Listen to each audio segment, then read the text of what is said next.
जनकपुर धाम से भारत पहुंची भार यात्रा। इंडो नेपाल बॉर्डर पर भक्तिमय माहौल। कलाव रथ का हुआ भव्य स्वागत। श्रद्धालुओं ने लहराए रामध्वज। गाजे बाजे के साथ भार यात्रा में शामिल हुए राम भक्त जमकर झूमे। भार यात्रा के दौरान हुई पुष्प वर्षा। श्रद्धालुओं ने लगाए जय श्री राम के नारे। भार यात्रा का हिस्सा बने श्रद्धालुओं की हुई खातिरदारी। श्रद्धालुओं को परोसी गई खीर। मिथिला की परंपरा के साथ दोनों ट्रकों में 1100 से ज्यादा भार। मां जानकी को भेजी जा रही सुहाग की निशानियां। हैदराबाद में बीजेपी सांसद ने डोर टू डोर अक्षत का किया वितरण। लोगों को अयोध्या में प्राण प्रतिष्ठा कार्यक्रम में जाने का दिया निमंत्रण। अयोध्या में गूंजेगी वाराणसी घराने की शहनाई। प्राण प्रतिष्ठा कार्यक्रम में शहनाई वादक दुर्गा प्रसाद प्रसन्ना देंगे संगीतमय प्रस्तुति। भोपाल में धोती कुर्ता पहने ब्राह्मणों ने क्रिकेट प्रतियोगिता में लिया हिस्सा। वैदिक मंत्रोच्चार के साथ शुरू हुई कमेंट्री। विजेता टीम को मिलेगा अयोध्या का टिकट। अयोध्या में प्राण प्रतिष्ठा के आयोजन को लेकर सुल्तानपुर जिला प्रशासन ने कसी कमर। श्रद्धालुओं ने के सुगम सफर के लिए सड़कों को गड्ढा मुक्त बनाने का लिया काम शुरू किया। अयोध्या में तैयार होने वाले वैक्स म्यूजियम की मनमोहक तस्वीर आई सामने। रामकथा पर आधारित होगा देश का सबसे बड़ा वैक्स संग्रहालय। पुणे के पिंपरी चिंचवाड़ में अयोध्या राम मंदिर के थीम पर लगाई गई रेप्लिका। लोगों को राम मंदिर देखने का होगा एहसास। अलवर से रवाना हुआ जानकी रसोई रथ। बर्फानी सेवा समिति की तरफ से अयोध्या में 40 दिनों तक हर दिन 5000 श्रद्धालु कर सकेंगे पूजन। प्रधानमंत्री मोदी ने एक्स पर शेयर किया जुबिन नौटियाल का गाया भजन। मनोज मुंतशिर शुक्ला के लिखे भजन को जुबिन और पायल देव ने दी आवाज। पीएम ने भजन को दिल को छू लेने वाला बताया।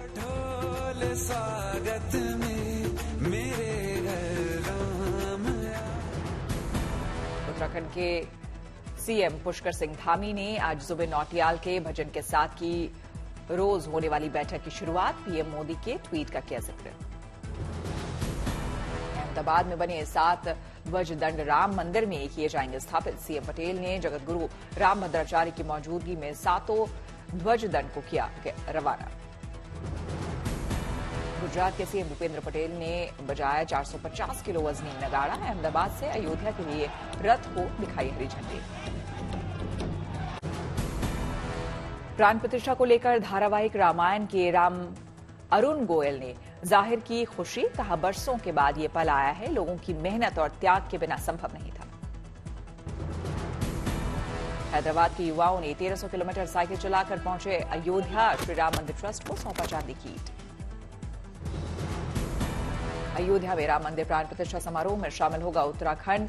जश्न की तैयारी में जुटे सीएम पुष्कर सिंह धामी। कानपुर में राम यात्रा का किया गया आयोजन। बड़ी संख्या में राम भक्त हुए शामिल।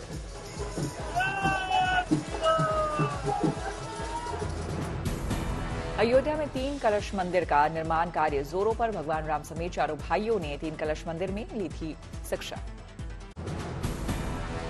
खड़गे ने कांग्रेस नेताओं को दी अयोध्या जाने की इजाजत। 22 जनवरी से पहले जाएंगे यूपी के नेता। प्राण प्रतिष्ठा को लेकर गिरिराज सिंह का बड़ा बयान। कहा इंडिया गठबंधन कर रहा भगवान राम का अपमान। प्राण प्रतिष्ठा में खलल डालने के लिए बड़ी दुर्घटना करवा सकता है विपक्ष। पुणे में शरद गुट के एनसीपी नेता जितेंद्र आहवाट के खिलाफ एफआईआर दर्ज। भगवान राम पर दिया था विवादित बयान। बीजेपी ने दर्ज कराया था मुकदमा। शरद पवार का बीजेपी पर कटाक्ष। कहा बीजेपी को सिर्फ गोमूत्र की चिंता। हिटलर की तरह कर रही काम। संजय राउत ने पवार की टिप्पणी का समर्थन करते हुए कहा उनके बयान में कुछ गलत नहीं है। देश विज्ञान के साथ ही आगे बढ़ेगा। बीजेपी अध्यक्ष जेपी नड्डा ने सोलन में किया रोड शो। कार्यकर्ताओं ने किया जोरदार स्वागत।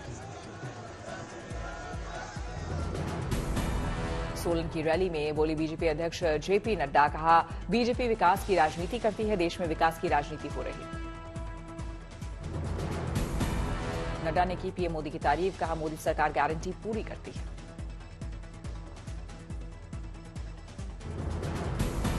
जेपी नड्डा ने हिमाचल सरकार पर साधा निशाना। कहा कांग्रेस ने हिमाचल में वादे पूरे नहीं किए। की अदालत से संजय सिंह को राहत, राज्यसभा में री नॉमिनेशन डॉक्यूमेंट पर साइन की मिली अनुमति। बंगाल में ईडी की टीम पर हमले को लेकर राज्यपाल का ममता सरकार को अल्टीमेटम, कहा एक्शन है वरना भुगते नतीजे।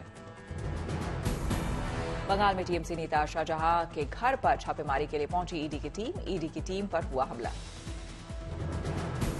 टीएमसी नेता शाहजहां के घर पहुंची ईडी की टीम पर करीब 200 उपद्रवियों की भीड़ टूट पड़ी, जैसे तैसे निकले अफसर। उपद्रवियों ने कई गाड़ियों में की तोड़फोड़, मीडिया की गाड़ियों को भी बनाया निशाना। टीएमसी नेता शाहजहां के ठिकाने पर ईडी टीम पर हुए हमले से गरमाई सियासत। पश्चिम बंगाल बीजेपी अध्यक्ष सुकांता मजुमदार ने इसमें रोहिंग्या का बताया हाथ, कहा आगे बंगालियों के साथ भी यही होने वाला है। हरियाणा के महेंद्रगढ़ में आईएनएलडी के पूर्व विधायक दिलबाग सिंह के घर पर ईडी ने मारा छापा, बरामद हुई अकूत संपत्ति। ईडी की छापेमारी के दौरान पूर्व विधायक दिलबाग सिंह के घर से 5 करोड़ कैश मिला, 500 के नोटों की गड्डियों का लगा अंबार। पूर्व विधायक दिलबाग सिंह के घर छापेमारी में अवैध हथियारों का मिला जखीरा, 300 कारतूस भी बरामद। पूर्व विधायक दिलबाग सिंह और उनके करीबियों के ठिकानों पर छापेमारी में भारी मात्रा में सोना चांदी भी बरामद। महेंद्रगढ़ में पूर्व विधायक दिलबाग सिंह का महल जैसा है घर, ईडी ने की छापेमारी। बारामती में एनसीपी विधायक रोहित पवार की एग्रो इंडस्ट्री पर ईडी की छापेमारी, महाराष्ट्र में 6 ठिकानों पर की जा रही जांच। अखिलेश यादव ने विपक्षी नेताओं पर छापेमारी को लेकर केंद्र सरकार को घेरा, कहा विपक्षी नेताओं को बदनाम करने की हो रही कोशिश, इसके लिए एजेंसियों का इस्तेमाल हो रहा है। दिल्ली महिला आयोग के अध्यक्ष पद से स्वाति मालीवाल ने दिया इस्तीफा, आम आदमी पार्टी बनाएगी दिल्ली से राज्यसभा उम्मीदवार। राजस्थान में 28 मंत्रियों को बांटा गया मंत्रालय, मुख्यमंत्री भजन लाल को मिली 8 विभाग की जिम्मेदारी, करोनी लाल बने कृषि मंत्री। डिप्टी सीएम दिया कुमारी के पास 6 विभाग, प्रेमचंद बैरवा को मिले 4 मंत्रालय। सोमालिया के पास हाईजैक जहाज एम्वेलिला नॉरफॉक से 15 भारतीयों का सफल रेस्क्यू, मार्कोस कमांडो ने दिखाया दम, रेस्क्यू के लिए पहुंचा था एनएसजी में। जयपुर बीजेपी दफ्तर में पीएम मोदी का भव्य स्वागत, बीजेपी पदाधिकारियों और नवनिर्वाचित विधायकों से मिले पीएम। जयपुर में अमित शाह ने की डीजीआईजी कॉन्फ्रेंस की शुरुआत, आतंक, साइबर सुरक्षा और डीप फेक जैसे मुद्दों पर चर्चा, नए आपराधिक कानून को बेहतर ढंग से लागू करने के लिए हर स्तर पर अफसरों की ट्रेनिंग पर जोर। यूपी में हलाल सर्टिफिकेट पर बैन मामले में सुप्रीम कोर्ट ने मांगा जवाब, सुप्रीम कोर्ट ने केंद्र और योगी सरकार को जारी किया नोटिस। जारी नोटिस में सुप्रीम कोर्ट ने 2 हफ्ते में मांगा जवाब, याचिका में दर्ज एफआईआर पर भी रोक की मांग। यूपी के मुख्यमंत्री Yogi Adityanath know your army festival के उद्घाटन में शामिल हुए, सीएम योगी को सेना के अधिकारियों ने दी हथियारों की जानकारी। सीएम योगी आदित्यनाथ ने एग्जीबिशन पर रखी एक बंदूक का किया निरीक्षण, बच्चों के साथ हंसी मजाक करते भी दिखे सीएम। जमशेदपुर में लगी है सिक्कों की प्रदर्शनी, इस प्रदर्शनी में प्राचीन काल से लेकर अब तक के सिक्कों के संग्रह को रखा गया है। 3 दिनों तक चलने वाली इस प्रदर्शनी में दुनिया का सबसे छोटा सिक्का बना आकर्षण का केंद्र, वहीं दुनिया का पहला सिक्का भी बटोर रहा है सुर्खियां। गांधीनगर में वाइब्रेंट गुजरात ग्लोबल समिट की तैयारी जारी, रोशनी से जगमग गांधीनगर के ऐतिहासिक स्थल।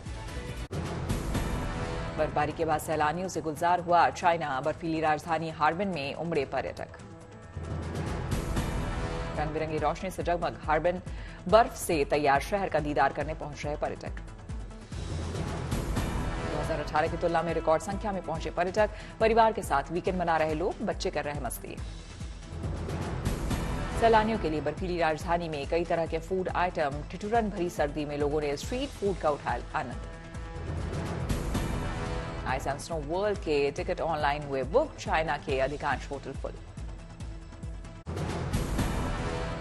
देश की राजधानी दिल्ली पर छाई कोहरे की चादर, ड्रोन से ली गई तस्वीरों में धुंध का दिखा असर। दिल्ली में कड़ाके की ठंड के बीच अलाव के सहारे परीक्षा की तैयारी करती दिखी छात्राएं, सर्दी का सितम भी डिगा नहीं सका छात्राओं के हौसले।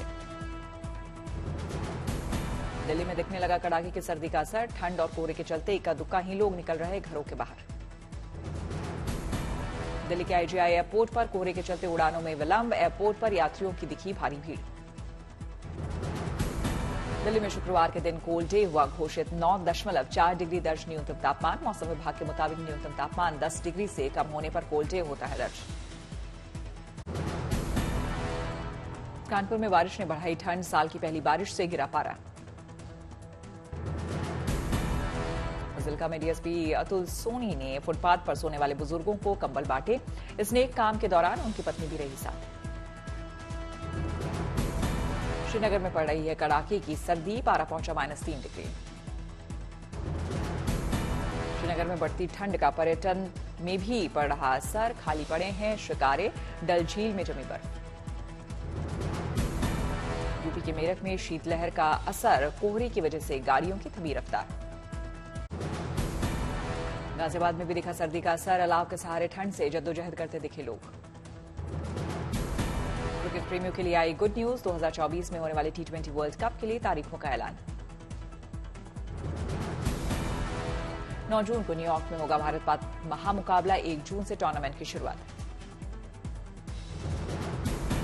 राजस्थान सरकार का बड़ा फैसला। इंदिरा रसोई का नाम बदलकर श्री अन्नपूर्णा रसोई रखने का ऐलान। गहलोत सरकार की थी योजना।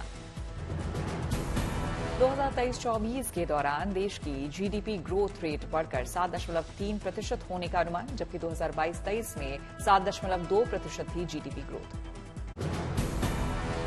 शिमला में हिमाचल प्रदेश के राज्यपाल शिव प्रताप शुक्ला ने जम्मू कश्मीर के छात्रों से की मुलाकात। छात्रों के साथ खिंचवाई तस्वीर। चेन्नई में तमिलनाडु के सीएम एम के स्टालिन ने विभिन्न विकास परियोजनाओं का किया उद्घाटन। कहा तमिलनाडु में तेज गति से हो रहा विकास। ग्वालियर में एमपी के सीएम मोहन यादव ने ग्वालियर में गौशाला का किया उद्घाटन। केंद्रीय मंत्री ज्योतिरादित्य सिंधिया भी हुए शामिल। रंगारेड्डी में भारत संकल्प यात्रा का आयोजन। केंद्रीय मंत्री प्रहलाद जोशी हुए शामिल।